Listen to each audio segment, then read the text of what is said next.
Good. So for the camera, am I on? Or I usually am off the side? No, stay. Okay. Good. Yeah.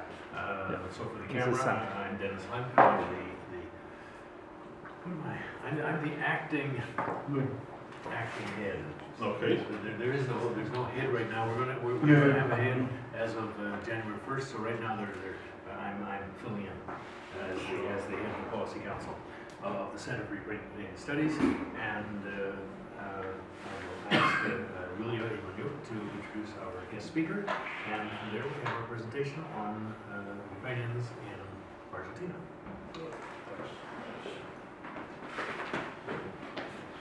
Доброго дня, шановні пані та панове. Good afternoon, ladies and gentlemen. And today we have our special Ukrainian-Canadian lecture series in QX. And today we have a special speaker, Dr. Serge Cipko, who is an Assistant Director of Research at the Canadian Institute of Ukrainian Studies, University of Alberta. And he's going to talk about Ukrainians in Argentina, 1897-1950, the making of community, a postscript. The book was published in 2011 by the Canadian Institute of Ukrainian Studies Press. It was based on extensive research in archives and libraries in Argentina, Ukraine, Canada, and US. In Canada, this included visits to Osiradic and St. Andrew's College here. And Dr. Serge Cipko recently took a trip to Argentina, where he introduced the version of this book in Spanish, so he will be able to share with us more about his experience. Thank you so much and welcome. Thank you, Yulia. Thank you for the invitation to come and speak here this afternoon at the Center for Ukrainian Canadian Studies. I feel honored and very happy that I'm here. This place actually occupies a very special place in my study of Ukrainians in Argentina. I came here as a postdoctoral fellow in 1995 through the director at that time of the Center for Ukrainian Canadian Studies, Natalia Untitled. Some of you remember.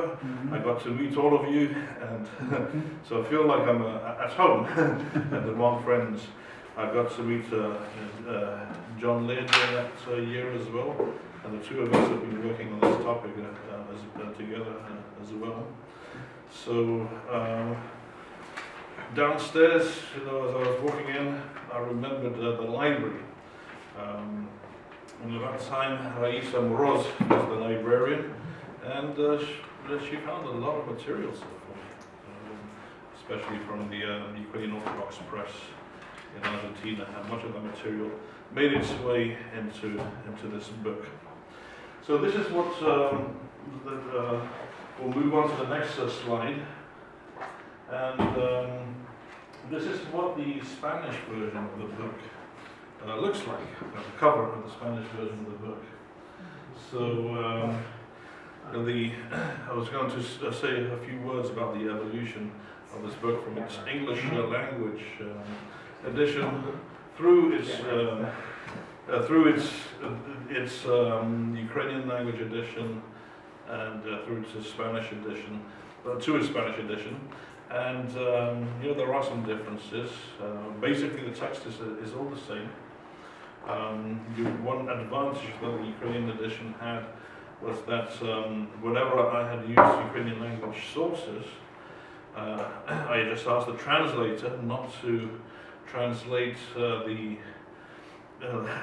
original quotations, but to keep them in Ukrainian. In fact, the translator was here. Svetlana Kukharenko was the translator, and worked very closely and very well with her. And then one other difference was an article that the publisher had added to the Ukrainian edition, which was about me growing up in Great Britain and how I got involved or became interested in Ukrainian diaspora studies. And So that's how the Ukrainian language edition had differed. With the Spanish one, it was the same principle in the sense that wherever there had been some Spanish original sources and quotes, I looked for them and I asked the translator to just keep them that way. But the translator was fluent in Ukrainian. In fact, he was using the Ukrainian language edition. That was a little bit awkward in that moment. So in the end, he used both the Ukrainian edition and the English edition. But because he was fluent in Ukrainian, he could easily translate the quotes from Ukrainian into Spanish. So it worked out very well. The other way that it differed was that the translator had asked me if, we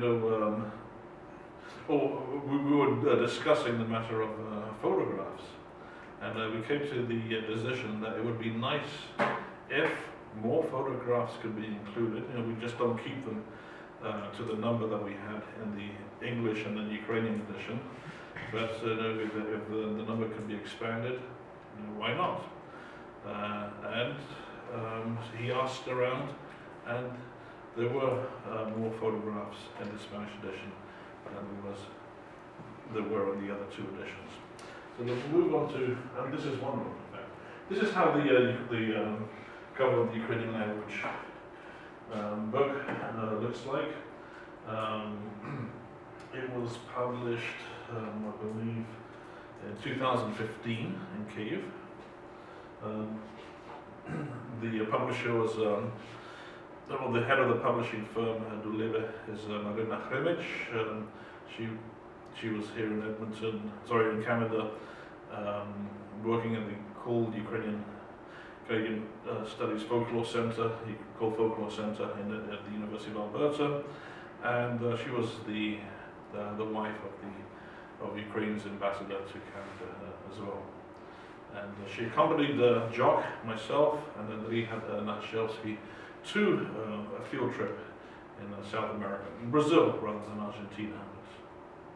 But anyhow, so this is the cover of the Ukrainian language book, and we'll just move on to the next. This is the cover of the English language original. And this is a map that was used in all three editions. And you can see from the map that there's some of the places where Ukrainians have settled.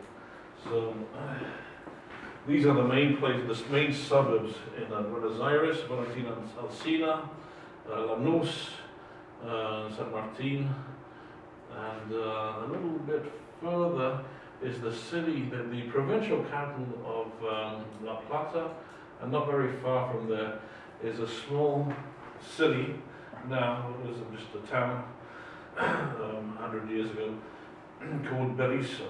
And to this day, the Ukrainians still form a significant percentage of the population. Jock and I visited that city in 1999. It used to be a city that specialized in, which had meat packing plants. And that's the reason why Ukrainians had moved to that city. There aren't any meat packing plants anymore. There's other sources of work there now. And the other place where Ukrainians formed a very large share of the population, or a significant share of the population, is Misiones, and then Chaco. So you can see, especially in these outlying areas, these frontier areas, much like Canada, I suppose, most in Canada, Ukrainians had settled in areas that were close to the frontier. Okay, so we'll move to the next. Yes, in the Ukrainian language edition, what the publisher liked was any photographs that had anything to do with being raised in Great Britain. And here, members of the Ukrainian community in Great Britain. This is my father. He was the teacher at the Lina Shkola in High Wycombe. And there's me right there. So that made it into the Ukrainian edition. It's not in the English the language edition, but it is in the Spanish. I think they retained it for the Spanish edition. Okay, and this that was Shevchenko, of course. That was the commemoration of Shevchenko. Now, among the photographs that were contributed for the Spanish edition was this one. The head of the Ukrainian community in the town of Apostolus, or the city of Apostolus, which would be like the equivalent of Vegreville in Alberta. But the president of the Association of Ukrainians in Southern Misiones and Northern, I forget the name, but one of the provinces, was involved in the publishing of this book, in getting it published, and he contributed this picture. On the one side of his family, he's descended to the first pioneers, the first settlers that came to Misiones in Argentina in 1897. So this is a family picture of his family in 1932.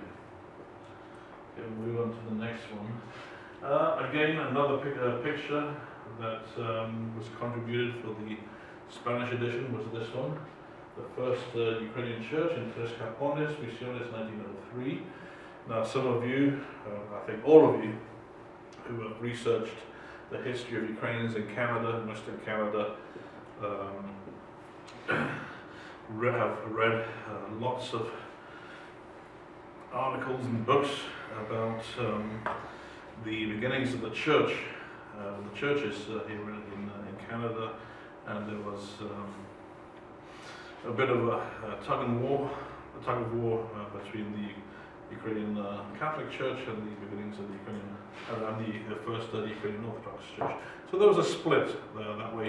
There was a split here as well in Misiones in northeast Argentina, where the majority of the settlers at the beginning were Greek Catholics, but with the passage of time, some settlers moved away from the Ukrainian Greek Catholic Church and were part of the Ukrainian Orthodox Church. This place, Tres Capones, was a site of a lot of tension between the two groups, and to this day there's a Ukrainian Orthodox Church, and there's also a Ukrainian Catholic Church in the area. Okay. Well, this is a church this would have been the Ukrainian Catholic Church in Tres Capones in 1916. This is Apostolus. This is a procession in 1941, which one nice thing about these pictures that they they added to the book is that they dated them. You know, in some of the pictures that I had, there were no dates, and in fact, even some of the pictures that are in the Spanish edition have no dates. But fortunately, some of them do. So, and here as well, this was Lina Shkola in the Prosvita. Again, this is another photograph that made it into the Spanish edition. 1940. I love this pictures like this one because you can see the expressions on people's faces. You know, and this one is a wedding in Chaco province. You know, some of the quality of some of the pictures are not terrific, you know, but still, you know, they're precious. Here there was no specific date, but the translator had asked people in Misiones and in Chaco, which is also in the north, if they could spare any contributing pictures for the book, and they did. And this is one of them. This is a wedding in Chaco. Many of the settlers in Chaco, so many of the settlers in Argentina, sorry, in Misiones, came in the 1890s, early 1900s. In Chaco province, it was the 1920s and 1930s. And many of them came from Volin in Chaco.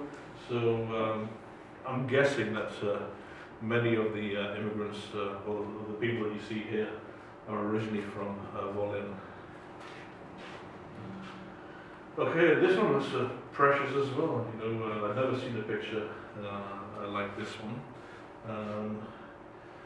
I had seen, you know, the occasional picture of cotton farms in Chaco, but this one here, we have 3 women who are dressed for work, who are harvesting in the cotton fields.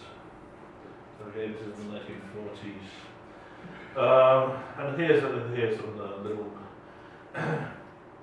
little bit of information about the organization that I had that were one of the sponsors of the book in Apóstoles.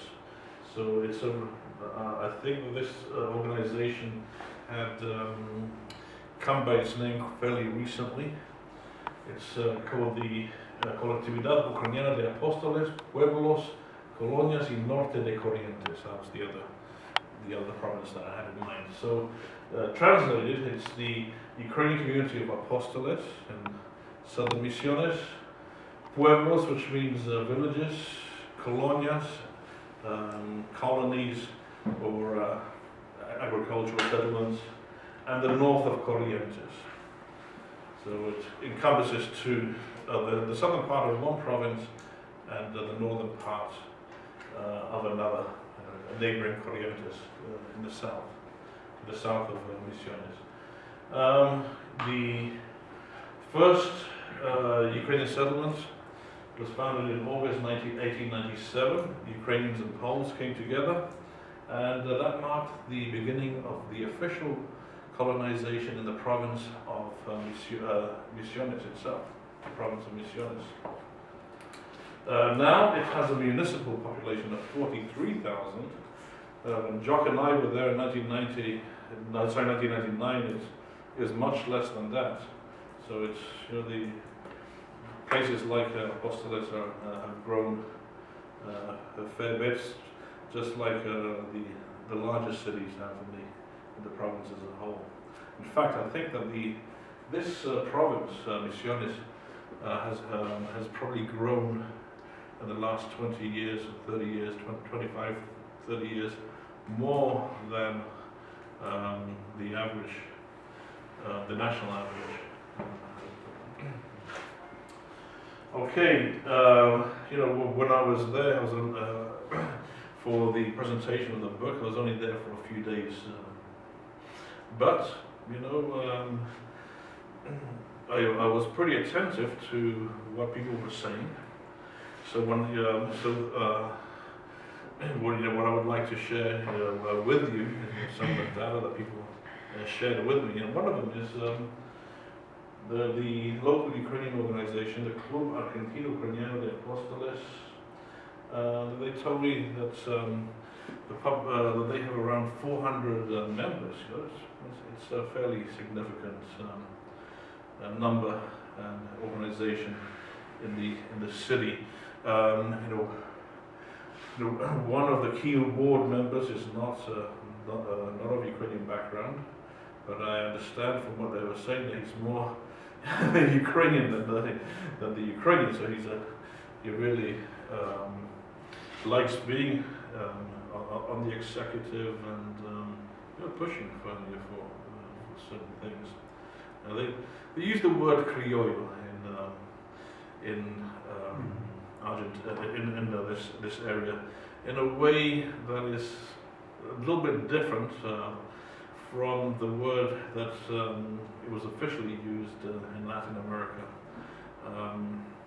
over time, and that is that when they say the word criollo, which traditionally meant somebody of Spanish origin, but born in the Americas.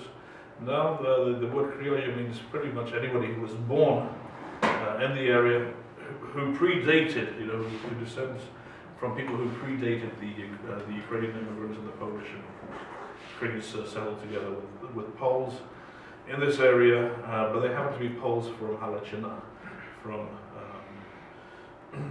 what is today Ukraine.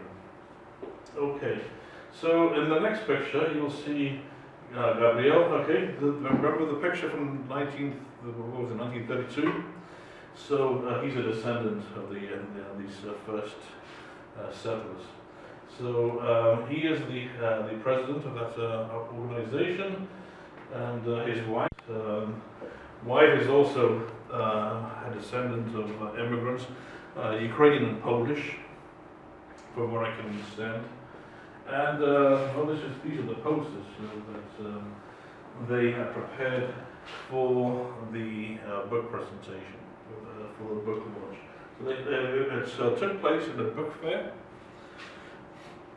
in the city of Apostles. So there was a Ukrainian stand, there was a Polish stand, and there was a few other stands. And this was the Ukrainian stand. Okay, now this is where it gets a little bit interesting. And a lot of what I'm sharing with you are just impressions, and they're not based on any study of the archives or official data. So I was taken on a tour with some writers from other parts of Argentina, because there was also an encounter of writers, a meeting of writers, from an exchange of writers. Writers would come to Apostles during the book fair from different parts of the Republic. One fellow came from Chaco, another person came from northwestern Argentina. There's a very large indigenous population. Another person came from Santa Fe, further south in the Republic, and so they were coming to this place for the first time in their lives, and so they were taken on the tour, and what they would encounter is some examples of Ukrainian culture, in the city. So they had questions. They're asking the tour guide, what kind of settlement is this? What's the history here? And I found it very interesting. The tour guide, I don't know what his background was. I'm guessing that he was also of Slavic background. He described it to these visitors from other places as a Polish-Ukrainian place, but where Ukrainians have more influence. The term Polako, it was often referred to as a Polish settlement, in many decades ago. And nobody can really say, how many, what proportion of the population is Polish and what proportion is Ukrainian. But there's a Ukrainian, certainly more Ukrainians in the city. So I would ask, local people to see if there's been any new information about this, and what people themselves think. And so I get varied responses. One person told me that he didn't think that it was any less than 40% of the population of the whole city being Ukrainian. Another person thought it was likely that it was about 60%. This is a person who grew up in the city, knew a lot of people. One person thought that it was probably around 70%, which is probably too high. But anyhow, so they don't do. There's no census based on a question on ethnicity in Argentina, so nobody knows. But these are the kind of responses that I heard. Okay, I was talking to Jock yesterday about this. The Ukrainians at monuments, because we have that practice here in Canada. There are monuments, Ukrainian monuments in the United States. There's Ukrainian monuments in Paraguay. Pretty much anywhere where you have Ukrainian settlement from these historical waves dating back to the 1890s. There are monuments. And one thing that I discovered, I didn't even know this until the book was being published. In the English text, somewhere in a footnote, I wrote about 3 monuments, which is true when Jock and I were there. In 1999, there were 3 monuments to Taras Shevchenko. And the translator said, well, hang on a minute. I'm sure now that there are 6. Did you want me to put that in the footnote? I said, absolutely, please do. I'd love to have the book be a little bit more up to date. So he did some research, and in addition to the monument that Jock and I saw in Buenos Aires, it's a big monument. It was in a park not very far from the American Embassy. I'm not sure if the American Embassy is still where it is now, but it was then. But there are also 2 monuments to Taras Shevchenko, Misiones, one in Apóstoles and another one in a city called Obera.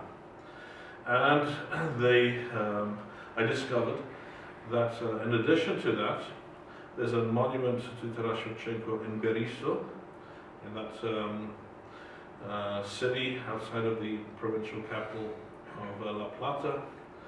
Another one in San Martin, another suburb where there's quite a few Ukrainians in Buenos Aires, and another one in Chaco, the province of Chaco. So 6 monuments to Taras Shevchenko. I'm not sure how many there are in Canada.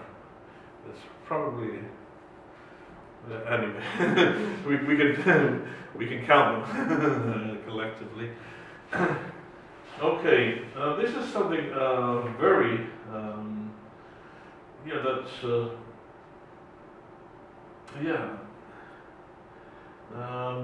this is something in Las Breñas that was interesting, and that is they recognized the Ukrainian Orthodox Church as being part of the historical and the cultural heritage of the province of Chaco. This is an area where there's a lot of Ukrainians who settled in the 1920s, 1930s in Chaco. So there are occasionally declarations like that. And this one came from the municipality of Las Breñas. Okay, we'll move on to the next one. This is an Orthodox church built in 1934. And this is what they were recognizing. This is Las Breñas, population of 20,000. I've never been there. They were talking about having a book presentation there, but it just didn't happen, and they couldn't organize it in time.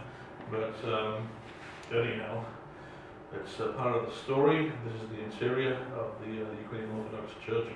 There's a bit of a revival there, right now. Here, Apóstoles, I was part of this Feria del Libro and Encuentro de Escritores, book fair and encounter of writers on the 9th and 10th of August 2018.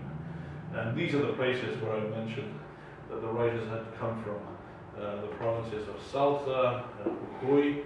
As I said, it's these 2 provinces have a very large indigenous population with different indigenous languages. Some of these languages are spoken in neighboring countries, Peru, Chile, and a very large Métis population as well. Corrientes, Chaco, and Santa Fe. When I was there, I gave interviews to the local and regional newspapers and TV. Cable Norte Televisión. I wish I hadn't done those interviews a week later because I hadn't practiced my Spanish in a while. It was a little bit rusty, but everybody understood. it turned out okay. The book, this is what was interesting. Before I came,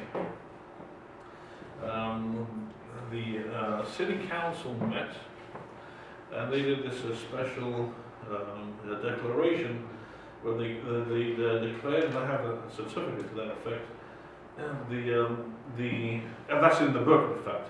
They put it in the book. They declared the book to be of municipal interest by the municipality of Apóstoles, which is 43,000 inhabitants, and it was also recognized, albeit not in the same way, but by the province of Misiones, which today has a population of 1.1 million people.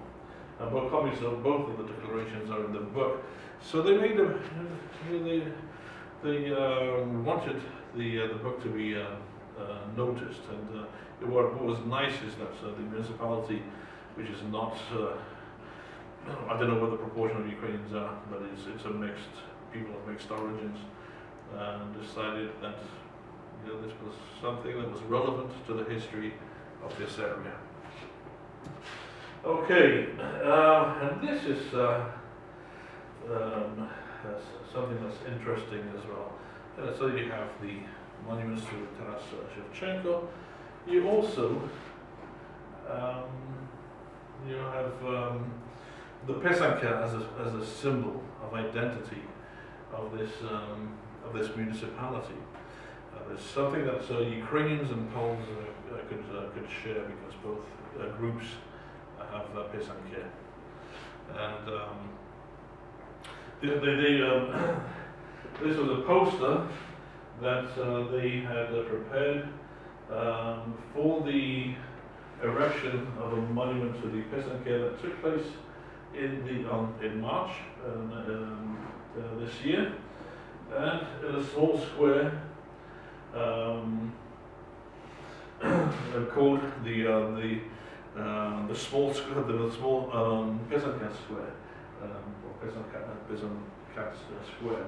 We'll move on to the next slide. This is what it looks like. This is what it looks like now.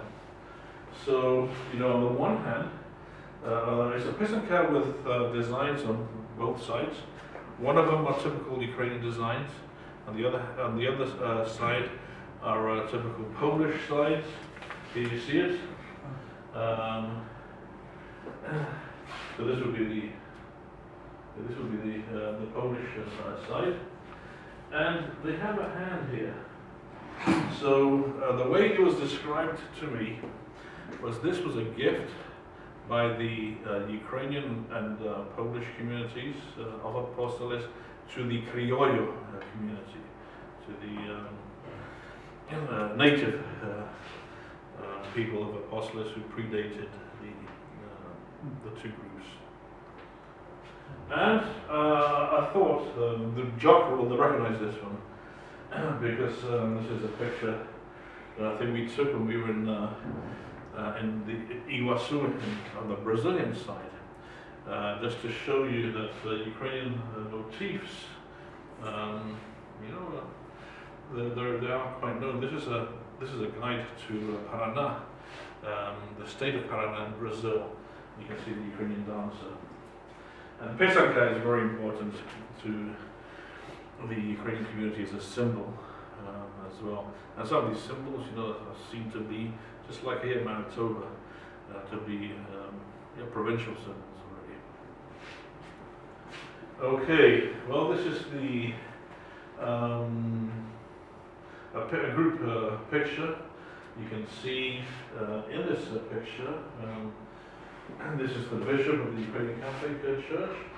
This is the Ukrainian Orthodox priest, and they were both present at this book fair. We'll continue to the next slide. This is members of the audience around the time that I was speaking, but I'm the next speaker, so we will speak at that time. I'm over here. We visited the Ukrainian Museum, the Ukrainian Museum in Apostolus, and it's a museum that Jock, do you remember? Was there one when we were there in 1999?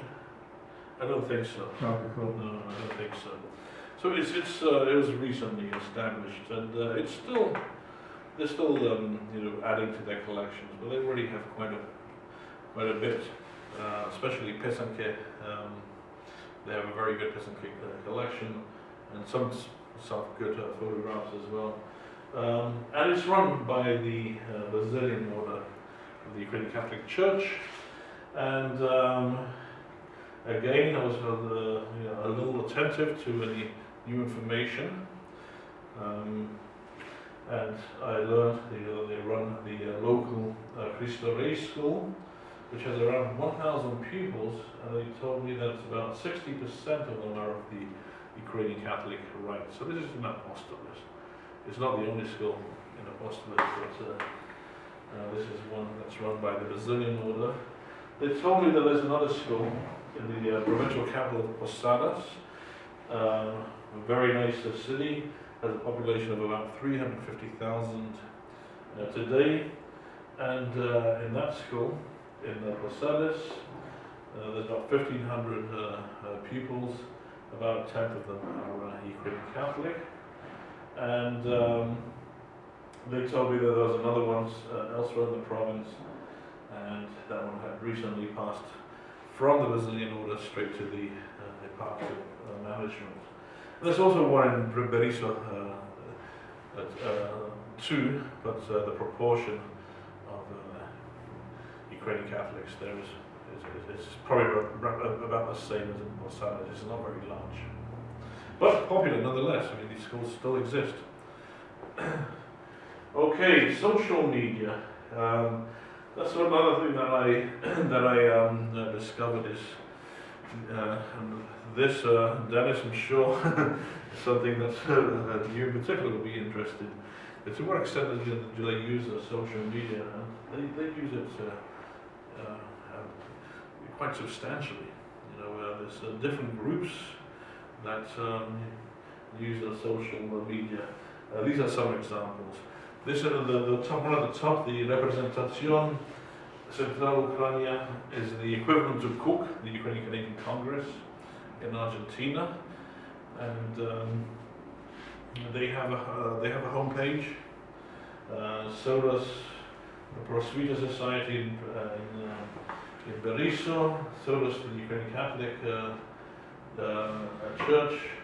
The Ukrainian Orthodox Church, the Bratstvo Svятої Покрови. Plast has one, different branches, different organizations. This is just some of them. So they all have a social media presence, a Facebook page, or use social media in another way. Here, they have some Ukrainian dancer ensembles, much as they do here in Canada. Not as many as there are here in Canada, but then we're talking about a much smaller population. It's about 400,000 Argentinians of Ukrainian origin, but they're popular. And this is the Ukrainian dance, members of the Ukrainian dance ensemble in Apostolus. Okay, and this is a poster that was used, for the event, and it's also, I think, it's the same image that they have on their Facebook as well. So this is the Colectividad Ucraniana de Apóstoles, Pueblos, Colonias, Norte de Corrientes. A lot of young people are members of this organization.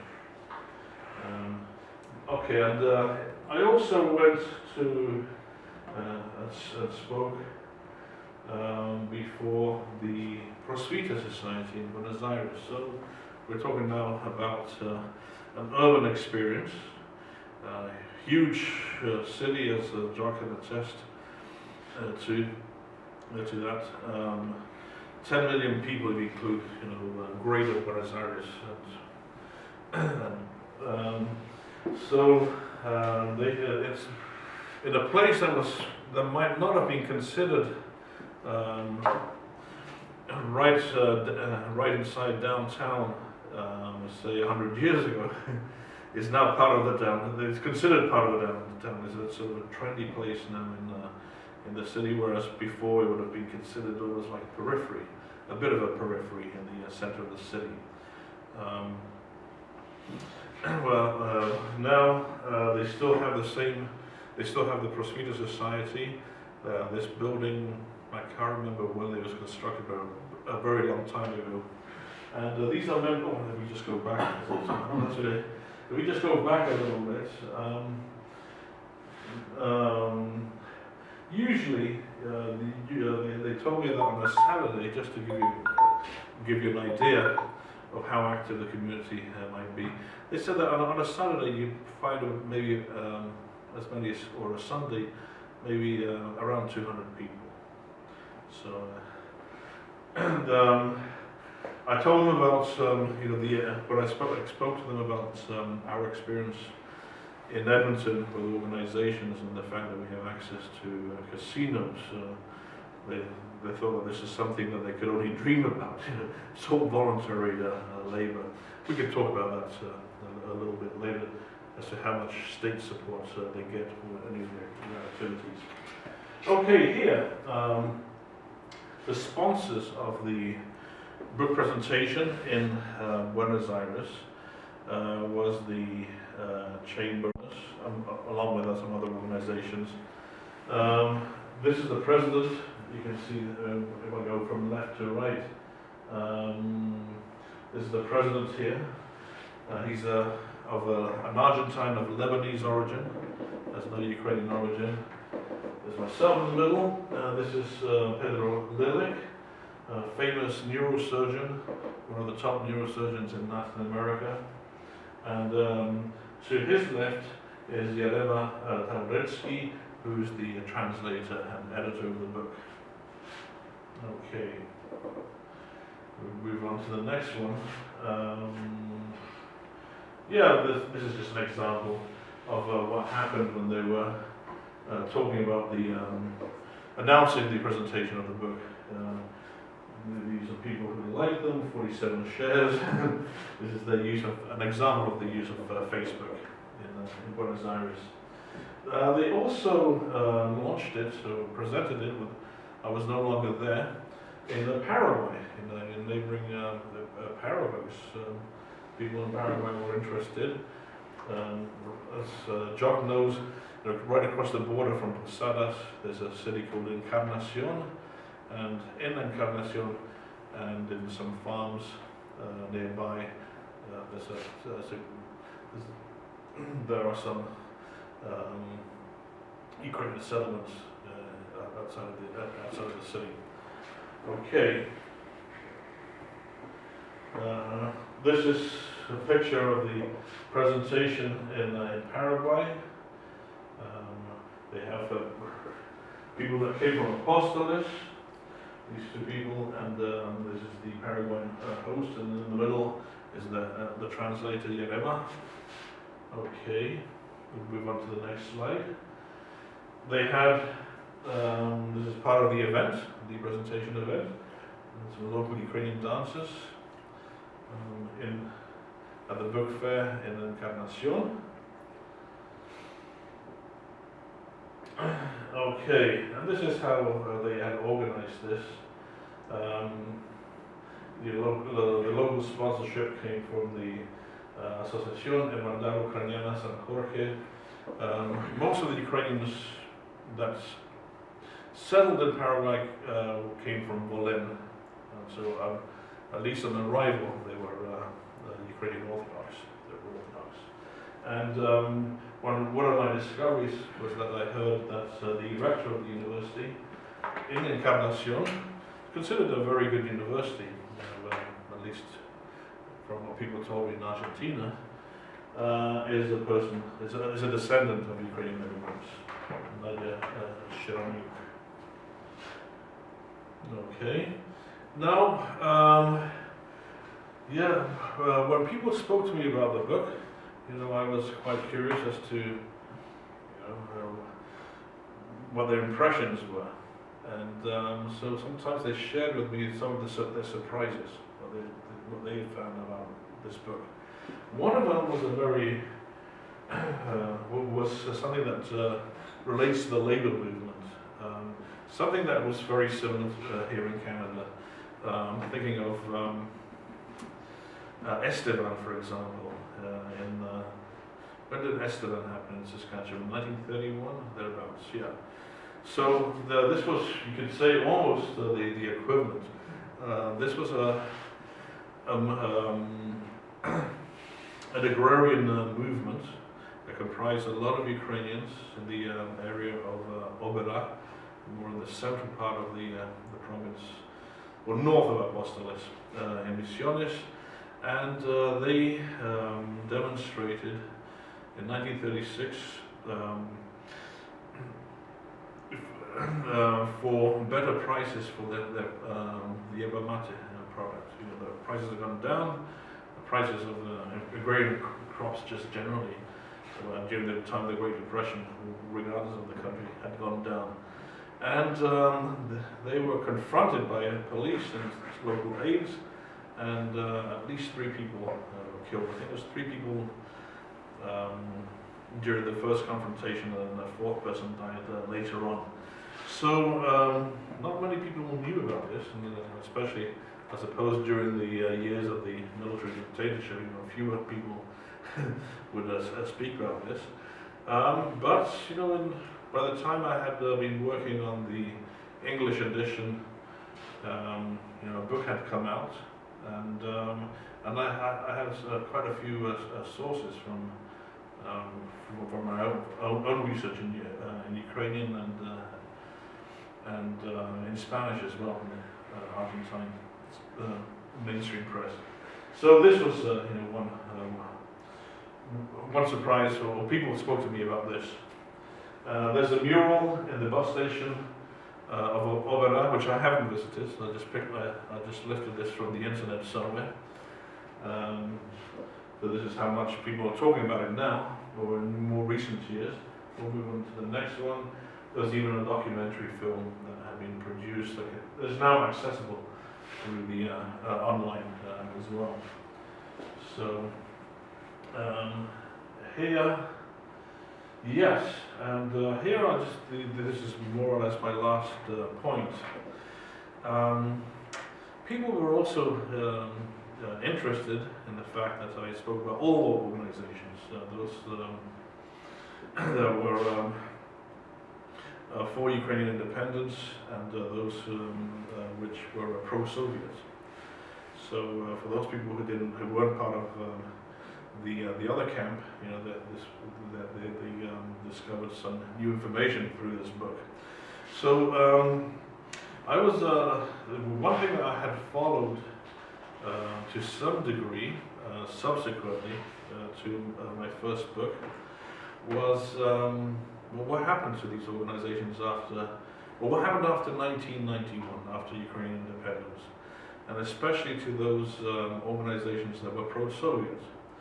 So one place where you can find out is if you visit the home pages of the different embassies, because Ukrainians who were pro-Soviet, with the passage of time, they joined forces with the local Belarusian pro-Soviet communities and with the Russians and Lithuanians, and they gave to themselves the name originally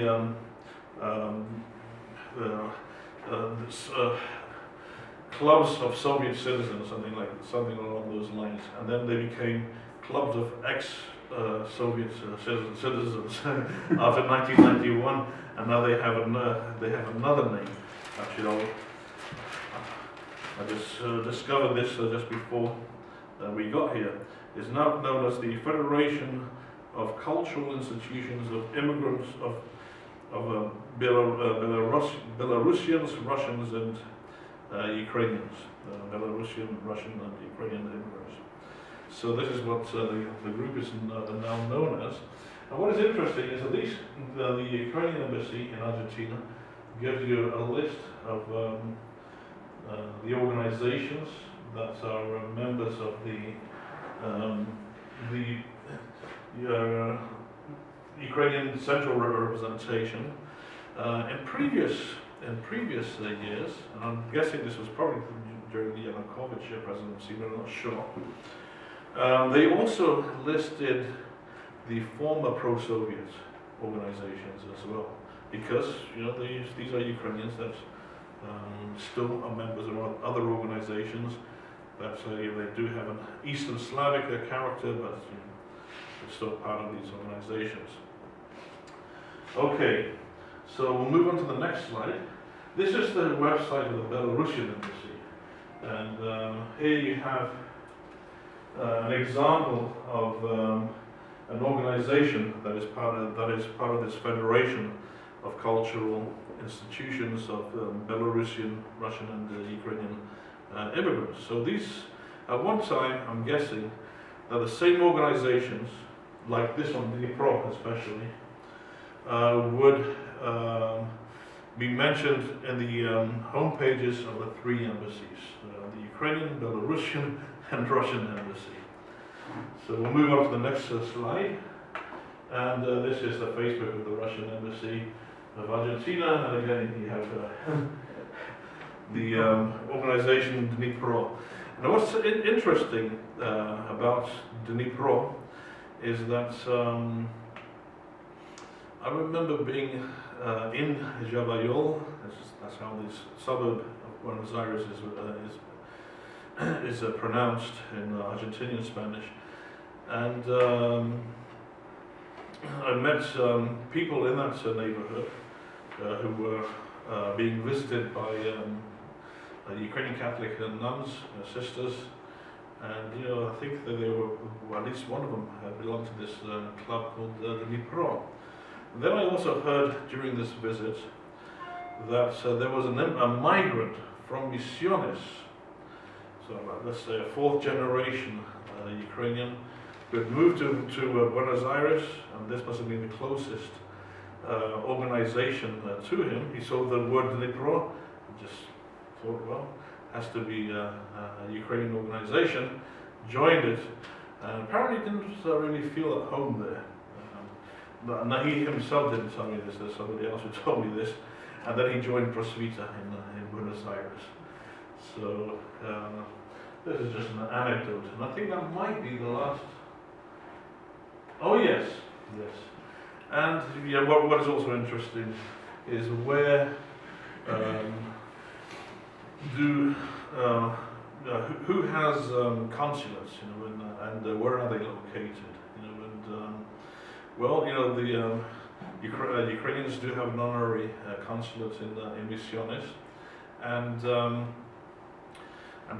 that's a place where there is a large community of people of Ukrainian background. But in this space, if you like, of Ukrainian immigration heritage and history, there are still people that had belonged to these pan-Slavic organizations. They still, they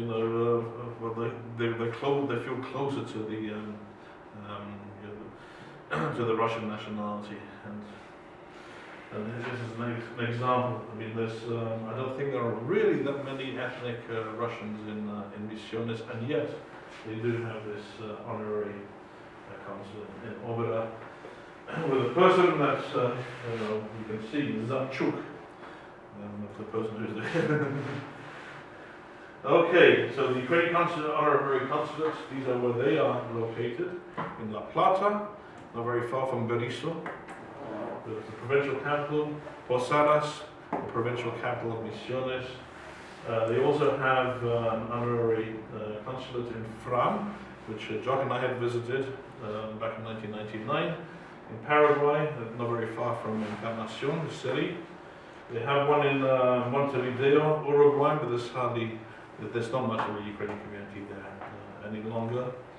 And they also have a consulate, honorary consulate in Santiago, but there's not many Ukrainians there either, but this is where the Ukrainians have their consulates. Another topic that they found interesting is Grigori Matejko. Grigori Matejko assassinated the Polish Minister of the Interior in 1934, and he moved to Buenos Aires, of course, in secret. And at one point, the head of this Ukrainian Orthodox priest, who came in 1938 to Buenos Aires, was looking for him. He was an agent. There's some discussion about him in the book. He was a multiple agent. So people found that story quite interesting as well.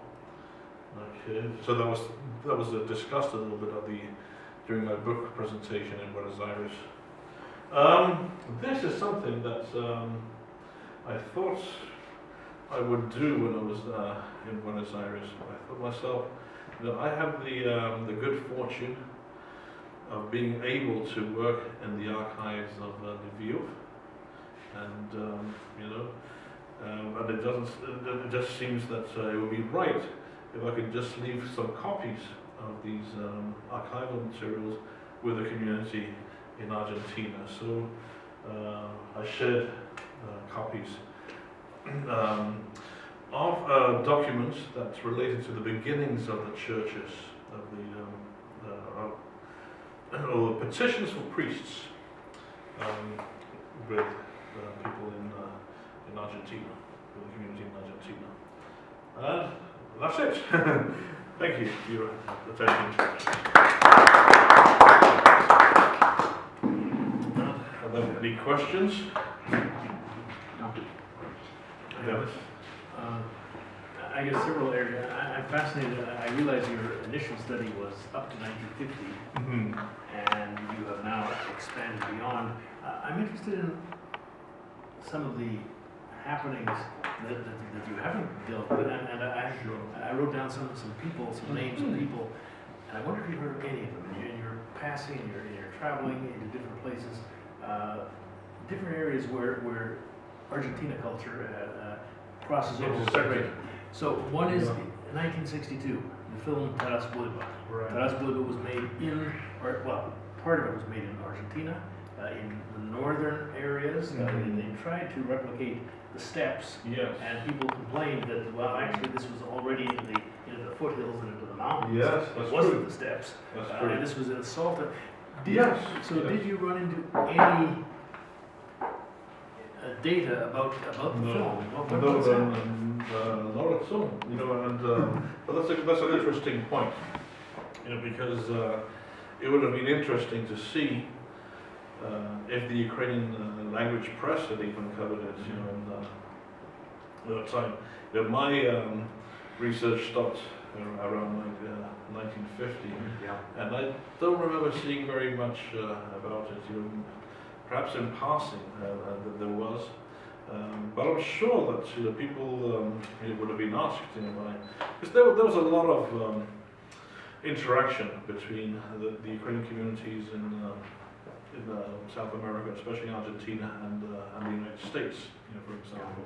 So I'm sure that the people would have been asking their counterparts in Argentina, if there's something that they could say about this, because I do remember, and this is just vaguely, that there was some discussion in the mainstream press in the United States about the film. Some people, some members of the Polish community thought it was quite offensive. Did you trust the story before? Yes. So no, that would be interesting. I know that it was filmed in Salta, which rather than the Pampas, or close to Berisso, for example, which may have seemed a little bit closer or resembled more the steppes of Ukraine. But no, I haven't seen. That's certainly one area that there's got to be. Hollywood is good at keeping records of what they've got. Yes. And I know that it was in Life magazine way back in 1962.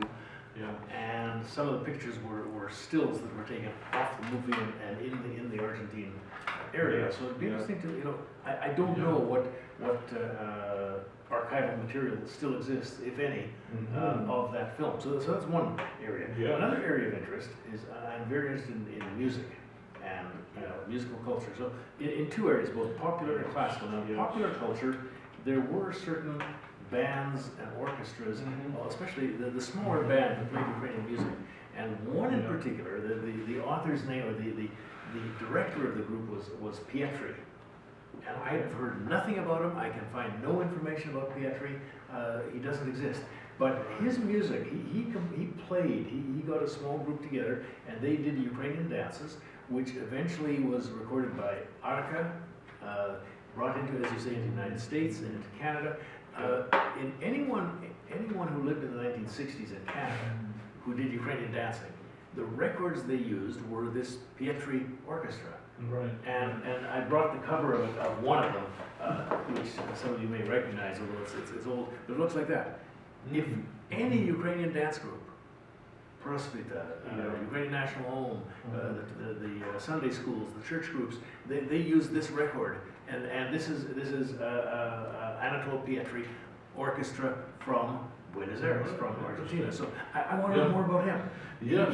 He's dropped completely. So that's the second one. Yes. The third one that I'm interested in the area of classical music. They're 1962, the same year as the film, the same year as Taras Buyba.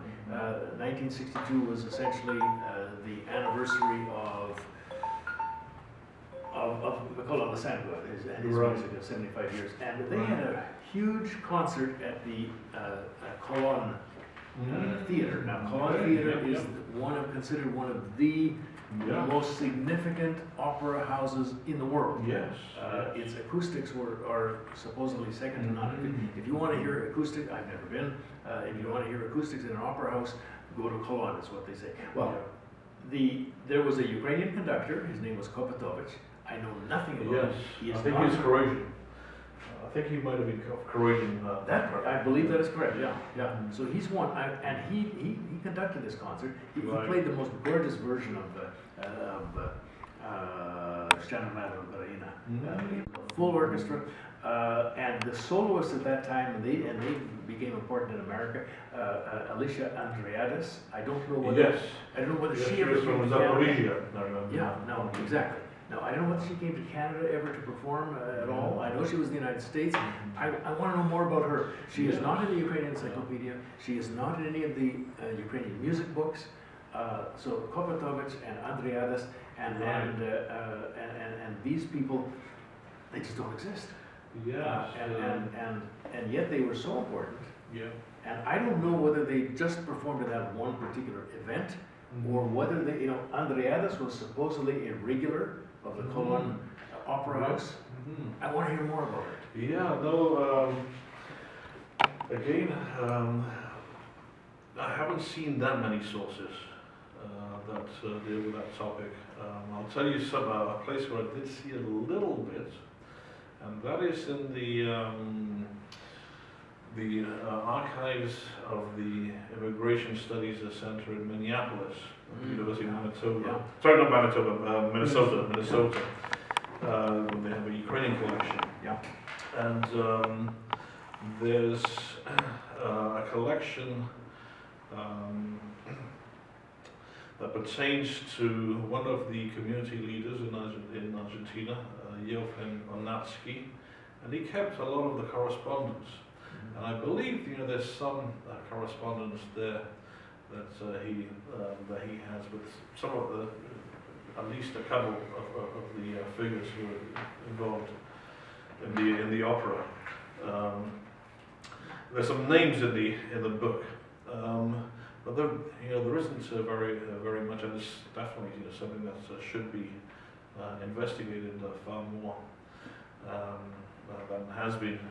When I was during this visit, people were saying, could I continue my research, my study from 1950 onwards? That would require a lot of visits to different archives in different countries all over again. But you know, it's something that could be done, you know, by somebody here in Canada or in Ukraine, you know, for that matter. It's certainly something that should be investigated. There was one person who came from the Ukrainian community in Buenos Aires and became a renowned violinist, Alberto Lisi. He's mentioned in the book. He just passed away just a few years ago. You know, and I think How do you spell his last name? Lysy.